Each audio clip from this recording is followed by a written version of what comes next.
ओम नमो विष्णवे नमः। नमस्कार साथियों, आप सभी का स्वागत है हमारे चैनल मेरी सोल पर। साथियों, इस वीडियो में बात करेंगे अजय एकादशी की संपूर्ण व्रत कथा के बारे में। कहते हैं अजय एकादशी व्रत को करने से जितना फल प्राप्त होता है उतना ही लाभ इसकी कथा को सुनकर भी मिलता है। आइए जानते हैं अजय एकादशी की संपूर्ण व्रत कथा। कहते हैं एकादशियों में सबसे उत्तम एकादशी भाद्रपद मास में कृष्ण पक्ष के अवसर पर मनाई जाती है। कृष्ण जन्माष्टमी के 4 दिन बाद इस एकादशी का अपना महत्व होता है। व्रतराज ग्रंथ के मुताबिक भादो मास की कृष्ण पक्ष की एकादशी को अजय एकादशी कहते हैं। सभी एकादशियों की तरह अजय एकादशी भी भगवान विष्णु को समर्पित है। ऐसे में इस व्रत की कथा सुनने मात्र से ही आपके पुण्य की प्राप्ति होती है। अजय एकादशी की कथा सुनने से फायदा। सनातन धर्म में अजय एकादशी का अपना महत्व है। इस दिन व्रत रखने से कई प्रकार के दुखों से राहत मिलती है। माना जाता है कि जो भी सच्चे मन से इस व्रत को रखता है उसे अश्वमेघ यज्ञ के समान फल की प्राप्ति होती है।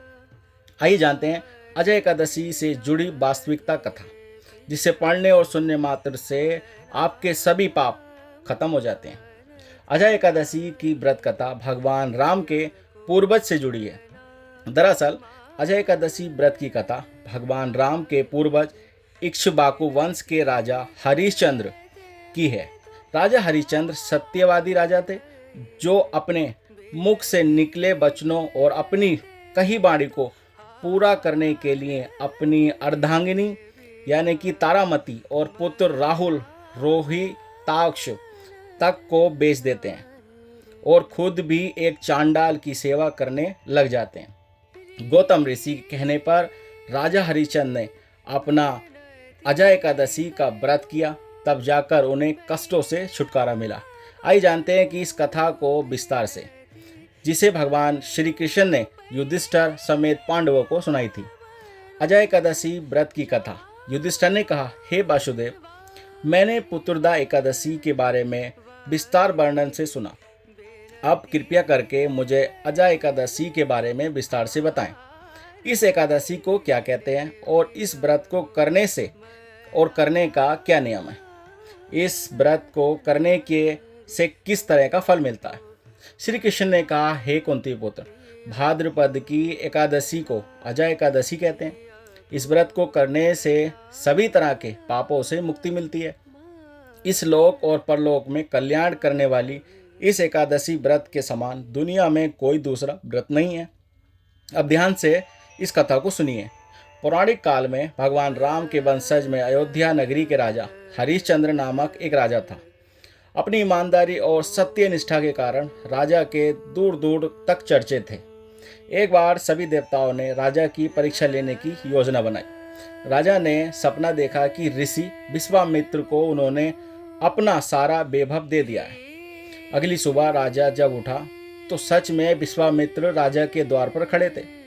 विश्वामित्र ने राजा हरिश्चंद्र से कहा, कल रात जो तुमने सपने में मुझे अपना सारा राजपाट दान कर दिया है। राजा ने सत्य निष्ठा की भावना के साथ अपनी तमाम संपत्ति विश्वामित्र को दान कर दी। दान दक्षिणा देने के लिए राजा हरिश्चंद्र ने अपनी पत्नी, बेटा और खुद को बेच दिया। राजा हरिश्चंद्र को डोम जात के एक व्यक्ति ने खरीद लिया, जो शमशान घाट में दाह संस्कार का काम करवाता था। राजा हरिश्चंद्र एक चांडाल के सेवक बन गए। राजा ने चांडाल के लिए कफन लेने का कार्य भी किया, किंतु इस आपत्तिजनक काम करने के बाद भी उन्होंने कभी सच का मार्ग नहीं छोड़ा। इस काम को करते करते कई वर्ष बीत जाने के बाद राजा हरिश्चंद्र को काम पर काफी अफसोस होने लगा और वह उसे निकालने पर रास्ता तलाशने लगे। राजा हरिश्चंद्र हर वक्त इस काम से मुक्ति के रास्ते तलाशने की कोशिश करते रहते। एक बार राजा की मुलाकात गौतम ऋषि से हुई। राजा ने गौतम ऋषि को प्रणाम कर उन्हें अपनी दुख भरी बात बताई। राजा की दुख भरी बातों को सुनकर गौतम ऋषि को भी दुख हुआ और उन्होंने राजा को बताया, हे राजन, भादो मास की कृष्ण पक्ष की एकादशी आती है, जिसे अजय एकादशी भी कहा जाता है। तुम उस व्रत को विधि विधान के साथ करो और रात के वक्त जागरण भी। इससे तुम्हारे सभी तरह के पाप का नाश हो जाएगा। गौतम ऋषि इतनी बात कहकर अंतर्ध्यान हो गए। अजय एकादशी के आने पर राजा ने महर्षि गौतम के कहे हुए मुताबिक ही नियम पूर्वक व्रत और रात को जागरण किया। इस व्रत को करने से राजा को सभी पापों से मुक्ति मिल गई। उस वक्त स्वर्ग में जश्न मनाया जाने लगा, फूलों की बारिश होने लगी। राजा हरिश्चंद्र ने अपने सामने ब्रह्मा, विष्णु, महेश और देवेंद्र देवताओं को अपने सामने पाया। राजा ने अपने मृत पुत्र और पत्नी को वस्त्रों और आभूषणों से लदा देखा। व्रत की वजह से राजा को दोबारा उसका राज्य मिल गया। असल में एक ऋषि ने द्वारा राजा की परीक्षा लेने के लिए ये सब खेल रचा गया था, लेकिन अजय एकादशी के व्रत के कारण ऋषि द्वारा रची गई माया खत्म हो गई और आखिरी वक्त में हरिश्चंद्र अपने परिवार सहित स्वर्ग लोक में चले गए। इस कथा को सुनने के बाद श्री कृष्ण ने युधिष्ठिर से कहा, हे राजन, ये सब अजय एकादशी व्रत का असर था। जो भी मनुष्य इस व्रत कथा या विधि विधान के साथ पालन करता है और रात के वक्त जागरण, जो अपने सभी पापों से मुक्ति मिलती है और अंत में वे स्वर्ग लोक को प्राप्त करता है। कहा जाता है कि इस एकादशी को करने से अश्वमेध यज्ञ के समान फल की प्राप्ति होती है। दोस्तों, ये जाना हमने अजय एकादशी व्रत की कथा के बारे में। कथा आपको कैसी लगी?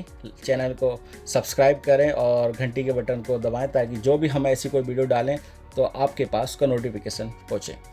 चलिए मिलते हैं ऐसी और अनेक वीडियो के साथ। तब तक अपना ख्याल रखें, सुरक्षित रहें। जय श्री हरि विष्णु, जय शिव शंकर।